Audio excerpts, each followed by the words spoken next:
your people. Glorify yourself. In Jesus' mighty name we pray. Amen. So be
your own person. Pwede nyo masabihin sa katabi nyo yan, be your own person. Yan, huwag gaya-gaya. God designed the real you. Every one of us has a design. Everyone, katulad ng fingerprint, walang magkakamukha. So walang taong magkakamukha, pero lahat ng tao reflecting God's glory. Or every person is designed to reflect God's glory. Sabi sa Romans 8:29 to 30, for those God foreknew, He also predestined to be what? Like His Son, Jesus Christ, to be conformed to the likeness of His Son, that He might be the firstborn among many brothers. And those He predestined, He also called. So every person that accepted Jesus as Savior and Lord, or will accept Jesus as Savior and Lord, God already knew that beforehand. God does not cause us to accept or reject His Son, but because God is infinitely knowledgeable, He knows, even before it happens, who will accept Him. It does not cause us, it is our free will to accept or reject Jesus. But those whom God foreknew, God predestined. Yung mga alam na niya, natatanggap sa kanyang anak, ay ginawa na niya ng isang perfect na future, isang perfect design. And what is that? To be conformed to the likeness of His Son. Na ang ginawang disenyo ng Panginoon para sa atin ay maging kamukha tayo, maging kauri tayo ng kanyang anak, ang ating Panginoong Jesus. So God designed the real you. First of all, the design is based on His foreknowledge and based on predestination. After we have accepted Jesus as Savior and Lord, predestiny takes over. Kasi, tinanggap mo na si Jesus as Lord, di ibig sabihin, hindi na tayo ang Lord ng ating buhay, doon pa lang mag-uumpisa ang predestiny. Pero hindi mo pwedeng sabihin, a person is predestined to be saved, or this person is predestined not to be saved. Because the Lordship of Jesus Christ takes effect only when you accept Jesus. That's why His Lordship and the implementation of predestiny can only begin when you already have Jesus as Savior and Lord. And what is the predestiny? To be like God. Remember that God created man in His own image. Therefore, the duty of man is to go back to that image that was lost in the Garden of Eden. That is our predestiny. That is what God has ordained for us, that we should all go back to the original perfection that was lost. Of course, nobody reaches perfection in this life, in this side of eternity, but the duty and the privilege of every Christian is to get nearer and nearer and nearer to that perfection. So God called you and me. A man or a woman of God must be the person that God foreknew, predestined, and called to be. Christians are to be their own. And in our definition today, what is to be your own? To be what God has designed you to be. Because that is your identity. Tulad ng ibinigay sa atin na fingerprint, that is your identity. Katulad na ibinigay sa atin na mukha, bone structure, that is your identity. No one else is like you. So you are what God has meant you to be. Christians are to be their persons, not the product of the sinful, twisted, and deformed world system. How can you be your own? Be what God designed you to be. And today, in our continuing journey to becoming what God has wanted us to be all along, what we really are, we're going to discuss 6 steps to be your own person. 1, think what God wants you to think. You know, Satan and other men will always want you to think the way they want you to think. How does Satan want us to think? He wants us to be malicious. He wants us to be judgmental. He wants us to be negative. He wants us to be discouraging. He wants us to be gloomy. He wants us to be suspicious and jealous and boastful and proud. So how can you think the way God wants you to think? First of all, think positively. Be optimistic. But do not be foolish or ignorant or gullible to the point that we're too optimistic, or that we no longer recognize real danger signs. We no longer recognize really dangerous people, but we have to be optimistic. Philippians 4:8 gives us a glimpse into this optimism. Sabi niyan, whatever is true, whatever is noble, whatever is right, whatever is pure, whatever is lovely, whatever is admirable, if anything is excellent or praiseworthy, think about such things. It's so beautiful. Philippians 4:8 tells us what to think of. Think about what is true. Pag hindi totoo, huwag yung isipin. Lalo kung imagination pa lang, huwag isipin. Minsan yung mga celos are born out of very rich imagination. Iniisip mo pa lang, kumukulo lang yung dugo, nagiinit ang yung tenga, at nagngangalit ang yung panga, pero iniisip mo pa lang yan, di pa yung totoo. Kaya ang sabi ng Bible, whatever is true, you think about it. So minsan nagsususpecha tayo sa ating kapwa, hindi pa naman natin napapatunayan, we begin to behave as if our suspicions are already true. Lumalayo na ang ating loob, nagagalit na tayo, nagtatampo na tayo, yun pala, imagination pa lang natin. So whenever there's some imaginations knocking at your door, you ask, is it true? If it's not true, don't think about it. We have to be ready for the machinations of the evil one. Hindi naman yung caught unprepared tayo sa lahat ng mga traps ng evil. You think about it too, of course, technically, but you don't dwell on those thoughts. And you don't let those thoughts influence your behavior. Whatever is true, whatever is noble. You like to behave a certain way, you like to think a certain way, you like to treat a person a certain way, and you ask yourself, is it noble?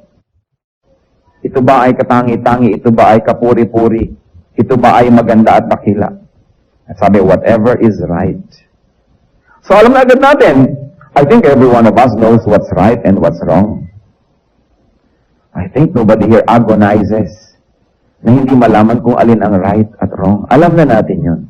So whenever we think of wrong things, it is by choice that we do so. There are very few things that are wrong pala na hindi natin alam from the beginning. Very few. There are some. Whatever is pure. You are thinking malicious thoughts, judgmental thoughts. Sasabihin natin, ito ba ay pure?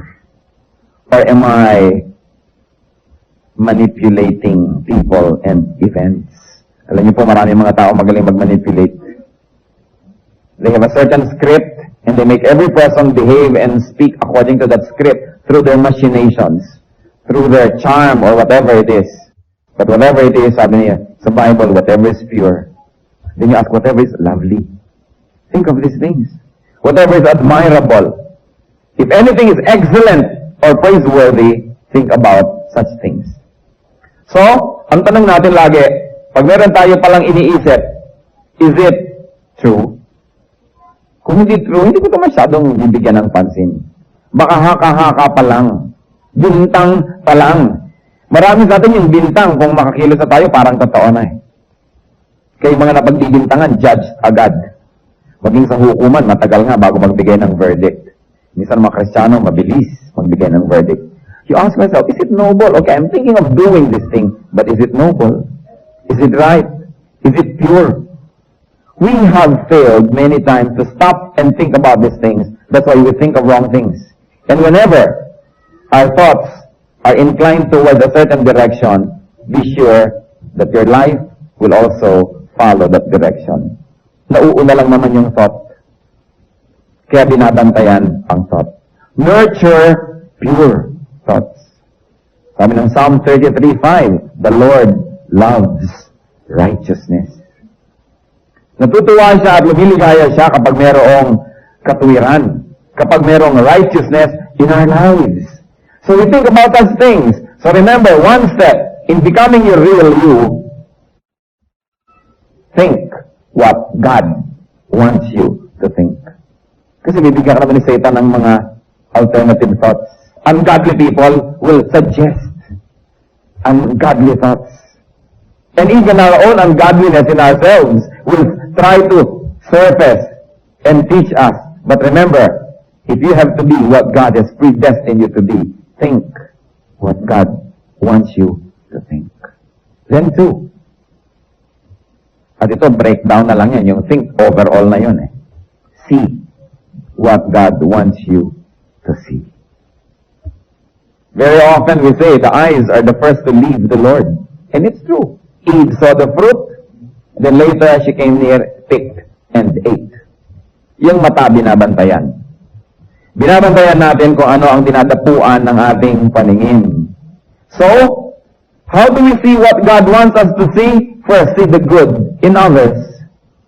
Satan likes you to see what is evil in others, what is imperfect, and what is ugly. And the Lord likes us to focus on the good in others. Certainly, there's a lot of imperfection in other people, but that's the same with us. And if you're going to focus on the imperfection, on what is not good about others, you will begin to think negatively. Then yung first natin, think how God wants you to think, and what God wants you to think of will become what? Betrayed, will get betrayed. So, look, overlook, forgive, and pray for faults and failures of others. Sa pamilya, sa magkakaibigan, sa mag-asawa, sa magkasintahan, sa church, ano bang unang sumisira? Eh di ang tinitingnan mo yung negative in others. That's not what God wants you to look at. If you're going to look at something negative, look into yourself.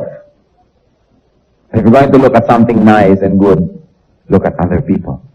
1 Peter 4:8, above all, love each other deeply, because love covers a multitude of sins. It has never failed to amaze me, this verse. I have consulted with so many references, and nobody has really given the answer that I'm looking for. Na kaninong sin ba yung natatakpan ng love? Yung sin ng minamahal o yung sin ng nagmamahal? Kasi sabi niya, love covers a multitude of sins. And I like to think that it works both ways. If I love you, I will focus on the positive, and my love will cover the negative aspect in you. It will cover your sins. And yet also, if I love other people, and I look at what is positive in them, that same love will cover my sins. Because if I start looking at negative things, I become sinful too. I become judgmental, I become proud.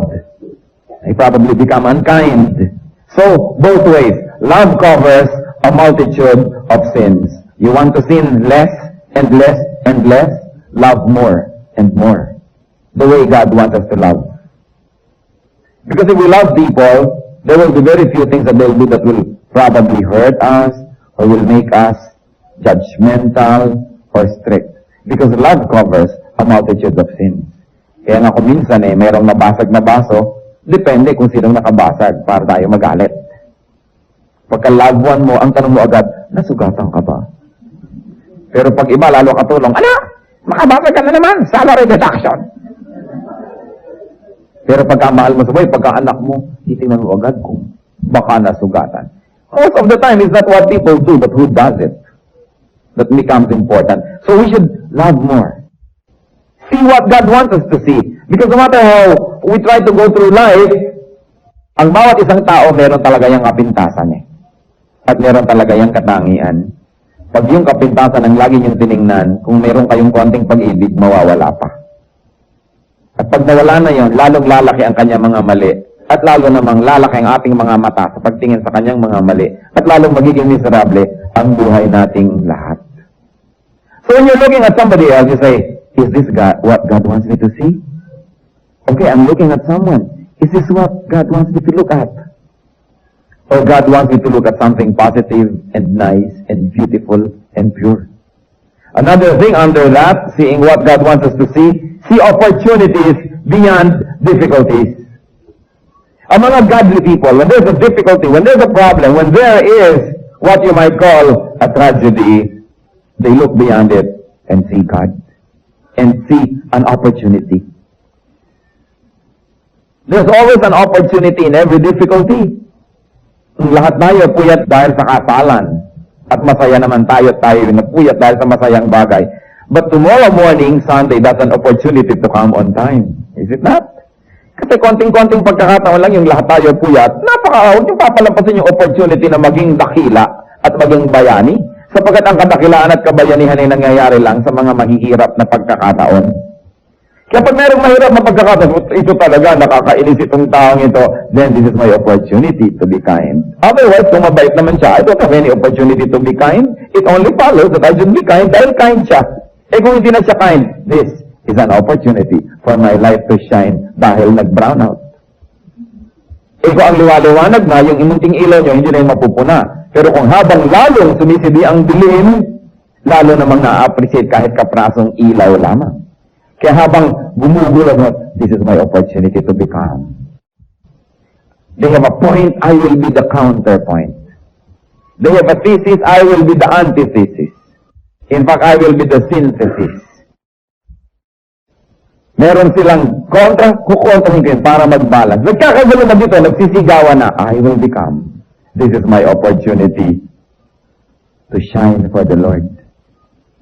Nagkakapaguran na, maiinit na ang ulo ng lahat. This is my opportunity to show the Spirit in me, the peace, the love. You know, when there is a difficulty, Christians should see the opportunity. Because the more difficult the situation, the better the opportunity to shine for God. Kaya sabi sa Hebrews 12:15, see to it that no one misses the grace of God, and that no bitter root grows up to cause trouble and defile many. When there's a difficulty, say, I will never miss the grace of God in this opportunity. Because every difficult situation is accompanied by God's grace. Those who don't pass the test only choose not to pass. But every difficulty, every problem is accompanied by a solution. Every question has an answer. Every challenge is an opportunity to be victorious. You want to be your own person? You want to be what God has wanted you to become all along? See what God wants you to see. Kung minsan, mayroong isang tao nakakayamot, ang gusto agad natin to get rid, to destroy, to annihilate, to totally pulverize, evaporize the person. You don't see the patient, the wounded person crying out to be healed. At lahat tayo guilty dyan kasi nakakapangyari ang ating personal. Gusto agad natin, tayo makapangyari, tayong manalo, tayo ang mag-prevail. But see, nasa isang taong nakakainis, there is a child or a patient asking to be loved. Can I tell you that the most unlovable persons are those that need it most? Kaya, opportunity yun. Huwag nating palampasin. Kung marami na tayong napalampas, huwag nating palampasin pa. O kaya, huwag nating palampasin lahat. Meron tayong magagawa. In our journey towards godliness, to be our own person, number 3, hear what God wants you to hear. Christians, you choose what you listen to. Hindi ko yata papayagan na ang tenga ko tambakan araw-araw ng mga tao ng complaints, ng gossip, ng slander, ng mga reklamo, ng mga paninirang puri, at ng mga kung ano-anong mga nakakapabagsak ng damdamin. At ang tenga ninyo ay inyong pag-aari. May karapatan kayo na papasukin at hindi papasukin ang mga tunog na hindi ninyo ibig. Remember na hindi basurahan ang inyong mga tenga na willing tayong tanggapin ang lahat ng ipaparinig sa atin ng mundo. So that when people come to us, always complaining and always with God, we say, excuse me, don't pollute my ears. Wala ka nang ginawa kundi tambakan ng mga kung ano-anong mga nakakainis na bagay ang tenga ko. Kaya kahit anong ligaya ko, pag nakausap kita mamaya, down and out na rin ako. At ang galit mo, nagiging galit ko na. Ang giyera mo, nagiging giyera ko tuloy. Teka muna, tenga ko yan, wala kang karapatan. You choose what you hear. And you have a right. Di ba ayaw nyo rin, lote nyo, tinatambakan ng basura ng kapitbahay? Alam nyo ba na mas mahalaga yung tenga nyo kaysa sa lote? Pero marami tayong naririnig. Naririnig yung mga advertisements. Always telling you na kulang ka. Hindi ka maganda. Pangit ka. Kaya kailangan mo ang produktong ito para ka gumanda. Kulang ang iyong ganito. Hindi ka tama. Lagi na lamang na you're inadequate. You have a right not to listen to these things. Hindi nyo papayagan na lagi yung nadidinig yung mga advertisements na yan. Hindi natin papayagan na lagi natin nadidinig yung mga worldly music that affects us. Hindi natin papayagan na may mga taong, mga chismosa na walang ginagawa kundi bulong-bulong sa atin. Lalapit sa'yo, sa ilang saglit, ang gagaling. Kahit hindi mo bumuka ang bibig, may nasasabi. Alam niyo yun, yung hari. Nakikita siya, ayan, dadating na siya. Tingnan na ang diet niya. Hindi naman gumagalaw ang labi niya, pero nakakapaglagay ng lason sa inyong tainga. Lalong-lalo yung mga may hawak na pamaypay. Oras sa tinakpan niya ng bibig, may mga lasong lumalabas dyan. Dalawang ginang na nagkaganyan na ng pamaypay na may kabuktotang nangyayari. Mag-ingat, hindi nyo kailangang marinig yun. And you can direct with people. Kung napapansin ko, tuwing darating ka na lang sa akin, wala ka nang ginawa, kundi siraan yung pinsan natin na yan. Huwag mo nang lasunin ang isip ko. Kung nagagalit ka sa kanya, huwag mo akong indamay. You have a right to protect your ears from pollution. Sabi ng Mark 4:24, consider carefully what you hear. At diba, totoo nangyayari yan eh. Marinig lang natin ang complaint ng isang tao against another person, kampi na tayo sa kanya. Kung sinong unang magsumbong, siya na ang nakakampihan. Binabantayan ang tenga na yan. Akala natin kung minsan, ang tatalino na natin eh. Yun pala tayo, mga tau-tauhan, na kung anong naibubulong sa atin, yun naman ang namumulaklak sa ating buhay. Kaya naman ang isang lalaki, mahal na mahal ang kanyang nanay, pero matapos marinig ang kanyang asawang bubulong-bulong ng 5 taon, ayaw nang pumunta sa nanay niya. May mga ganon. Mga padaplis, unti-unti, but over time, it will, ripen into an evil fruit. Nai-influence tayo. Isipin ninyo, kung minsan may napapalo kang anak, kung minsan may napapagalitan kang tao, dahil may nagbulong sa'yo. Minsan meron ka isang empleyado o katulong, natutuwa ka, pero eto ngayon na isang kapatid mo, yun namang katulong mo, pagka wala ka, ganito, mamaya galit ka na rin. Sometimes without even verifying the details. Be your own person. Huwag tayong maging parang pinaglalaroan ng iba na oras na nabulungan, yung behavior natin na i-influence na nila. You cannot be godly unless you are your own person. Na meron kang sariling paninindigan, na hindi lahat ng ibinubulong ng iyong asawa, ng iyong nanay, ng iyong anak, ay paniniwalaan mo agad. Kailangan tinitimbang ang lahat. Because remember that the devil spoke to Eve through the serpent. Huwag niyo naman tawaging ahas ang inyong asawa. Baka puluputan kayo niya. Diba? Pero nangyayari yun, kadalasan yung asawa, napakalaking negative influence yan. Binalasan ang inyong isipan laban sa inyong mga sariling kamag-anak o minsan laban sa inyong sariling nanay. It can happen. So, kailangan binabantayan. And then number 4, in our journey, say what God wants you to say. Yung mga unkind and harsh and critical words have no place in the Christian vocabulary. But remember this, Christian, are you listening? The enemy will tempt you to say what he wants to say through you. The enemy will tempt you to speak the way he speaks. And the enemy will tempt you to be his spokesperson. Never let it be. Never let it be.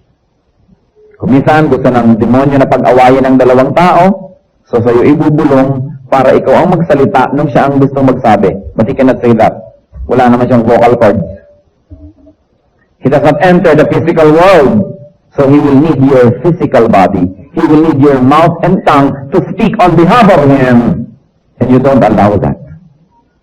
Meron siyang mga pusong gustong sugatan sa pamamagitan ng salita, palibat at wala siyang boses, ang boses natin ang gagamitin. I-influensyahin tayo para oras na umandar ang ating mga dila, sa bawat pilantik ng dila na yan, may taong nasusugatan. Actually, you are serving the interest of the evil one.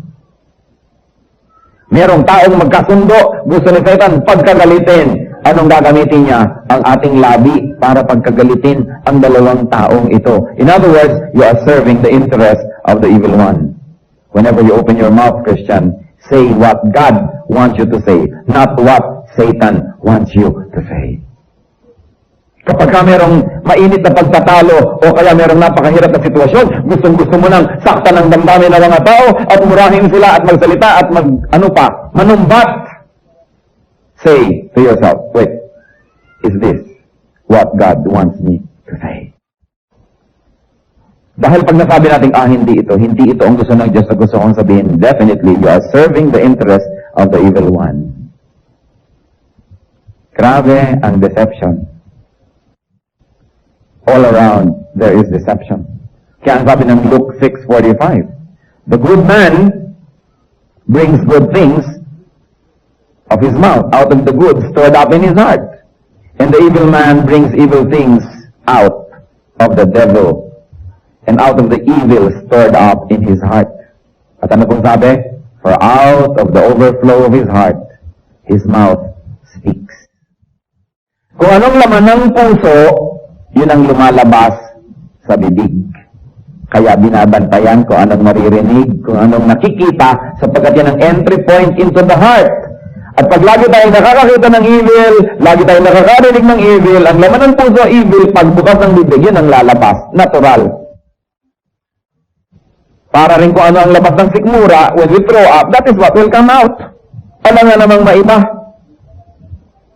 I remember one particular time, one of my friends owned a very fancy restaurant, and there was this girl who was trying to project na siya yata ay society girl or whatever, at ang arte-arte niya, at kung ano mga kasupladahan ng pinaggagawa niya, bigla siya nag-throw up. Ano ang nakita ng mga waiter na isinuka niya? Munggo. Sabi ng waiter, munggo lang pala kinain mo kanina, ang supla-suplada mo pa ngayon. O ganon, ano bang laman ng sikmura lumalabas when you throw up? Kung ano laman ng puso, yun ang lalabas. Kaya pag nakita yung tao, laging reklamo ng reklamo, laging chismis ng chismis, alam nyo na, punong-puno ng evil ang puso ng taong ito. Kailangan ipag-pray, kailangan mahalin, pero hindi dapat pakinggan. Maraming ganon. So say what God wants you to say. In a very difficult situation, you're tempted to open your mouth and say, Lord, is this what you want me to say? Hindi naman mahirap malaman eh. Hindi mahirap malaman. Hindi lang tayo dapat pabigla-bigla. Kasi yung salitang nabitawan lang, hindi na kayang bawiin. Kahit 1,000 sorry ang sabihin mo, hindi na kayang bawiin ang salitang nabitawan na. Kaya dapat nag-iingat. Do not be the devil's spokesman. And do not be other people's spokesman. Marami mga tao magaling magpaikot eh. Galit sila doon, hindi nila mapagalitan, ikaw ngayon ang gagalitin nila para ikaw magalit. Pero silang taong gustong pagsabihan, hindi nila masabihan, sa'yo ngayon ngulngol ng ngulngol, sa'yo ngayon bulong ng bulong. Mamaya, kung hindi nyo babantayan, sinasabi nyo na doon sa tao ang gusto niyang sabihin, pero hindi niya sinasabi dahil kayo ang ginagamit niya. Madali. So that you will fight God. Yan ang gusto ni Satan labanan ng Diyos. So ang ginagawa niya, tayo ang kanyang nililinlang para tayo ang lumaban. So we will fight his battle. Don't you be deceived, Christians. Kaya ang sabi sa Bible, oh, be as innocent as doves, but be wise as serpents. Huwag tayong mga uto-uto. At sino naman ang may access na maglagay ng basura sa ating tenga at sa ating mata? Ito yung mga taong malapit sa atin. Kaya bantayan ang mga taong malapit sa atin. People make us hear and see and then say what they want us to say. Be careful. Say good, soothing, healing, comforting, encouraging words. Sabi sa Colossians 4:6, let your conversation be always full of grace, seasoned with salt, so that you may know to answer everyone. Our speech must be seasoned with salt. In other words, yung walang lasa, walang kwenta, dapat may lasa. At hindi lang yon, yung salt stops decay. Kaya kung decay yan ang ating tampakan ng asin. Parang daing, di ba? Tumitigil ang kanyang pagka-decay, pagka inaas na ng gusto. Pag kulang sa asin, madaling masira. Kaya sabi, let your conversation always be full of grace, seasoned with salt. I praise God that I am very aware whenever people are trying to manipulate me. Although marami pa rin nagtatagumpay, pero marami pa rin hindi nakakalusot. When people try to manipulate you, especially if you are in a position of leadership, there are some people who don't have that influence or what you might call power. So they will try to influence you so you will move on their behalf. You say, teka, inuuto ako nito. Minamanipulate niya ako. At hindi kakaunti, nakita ko mga asawa na kung kigrade ninyo, 1, flat 1, ang galing magmanipulate ng asawa. Galing, laro mga Pilipina. Talagang pwede mong bigyan ng mga award sapagkat kumisan na ilalayo ang asawa sa sariling ina. At talagang pag nag-manipulate, akala pa ng lalaki siya pa ang may corona. Dahil habang binamanipulate ka, inuuto ka pa. Nga may gagawin ka, akala mo, decision mo talaga yan, pero hindi pala, bulong ng kung sino-sino. Be careful. And women, even men, if you find that you have this nature in you, get rid of it. It's not godly. We should not manipulate others. God does not even manipulate us. God even gives us free will. Do not be manipulative. Let your conversation be always full of grace, seasoned with salt. And then number 5, do what God wants you to do. At nabanggit na natin kanina yan. Do not be the action man, do not be the hatchet man of the devil. Do not do only what you want to do, and do not be the puppet or robot of another person. Maraming ganun kasi atin sa daigdig na ito, napakaraming mga tao yung kulang yung strength of character na hindi nila nabamalayan, sila yung minamanipulate na ng iba. Ginagawa na nila yung hindi nila dapat gawin dahil nai-influensya sila ng iba. So we become angry with their enemies, we quarrel with their enemies, and in the end, we fight their wars. Pinagtatawanan tayo ng evil one when that happens. Kaya sabi lagi sa Bible, be full of wisdom. Be full of wisdom. Do what God wants you to do. So whenever we're going to take a course of action, you ask yourself, is this what God wants me to do? Gusto ba talaga ng Diyos ito? O ako'y na-deceive lamang? And finally, go where God wants you to go. Why? Because God will accompany you. Wherever He wants you to go, He will accompany you with grace, with protection, with success, with peace. Be where God wants you to be. Sabi sa Isaiah 48:17, this is what the Lord says, you Redeemer, the Holy One of Israel, I am the Lord your God, who teaches you what is best for you, who directs you in the way that you should go. So be where what God wants you to be. Go where God wants you to go. Sabi ni Lord, ito dapat ang iyong profession, ito dapat ang iyong ginagawa, ito dapat ang iyong pinupuntahan. Huwag tayong na tayo. Christian, be your own person.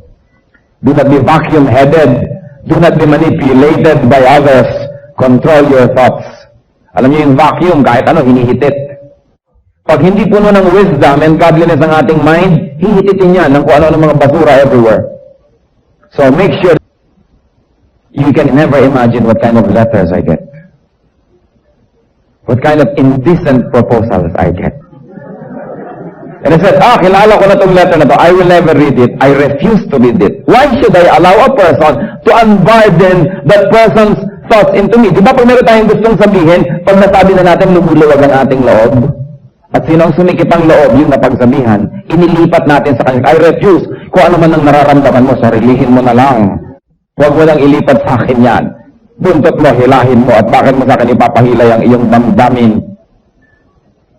So, ganun. Hindi nyo binabasa lahat ang ipinapadala sa inyo? That's why it is very, very unethical, especially in this electronic age, to be sending messages that are unsigned.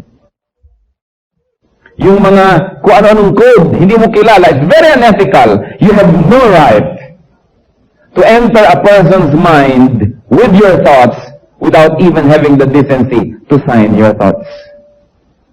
Kung minsan may magbibig sa akin na kung ano-ano. Magaganda naman. Kaya lang, mag-iisip ka, sino to?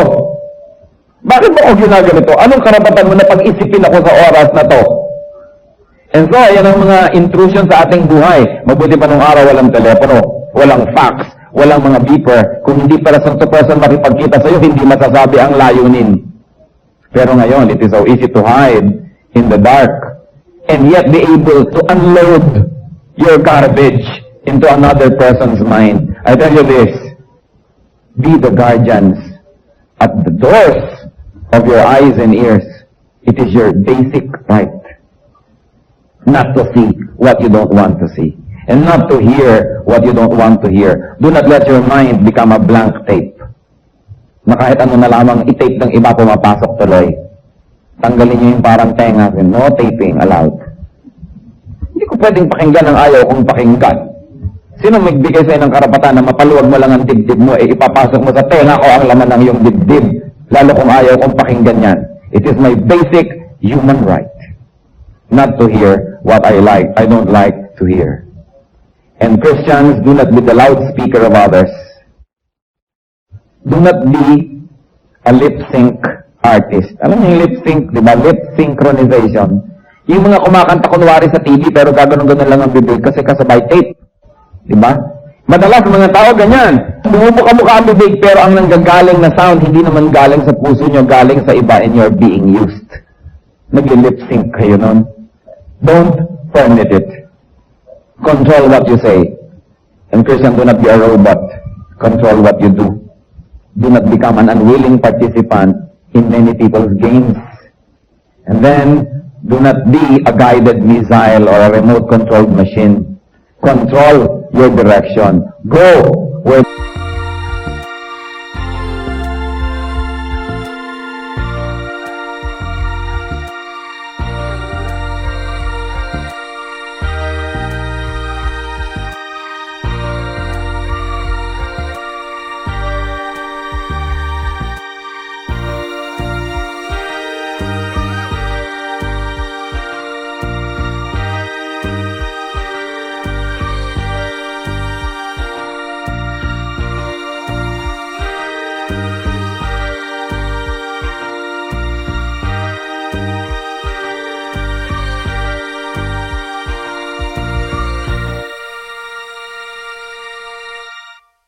God wants you to go, not where people influence you to go. You are what God wants you to be. You can be what God wants you to be. Anything apart from what God wants you to become is not you. Will not be you. So get real. Be yourself. Be your own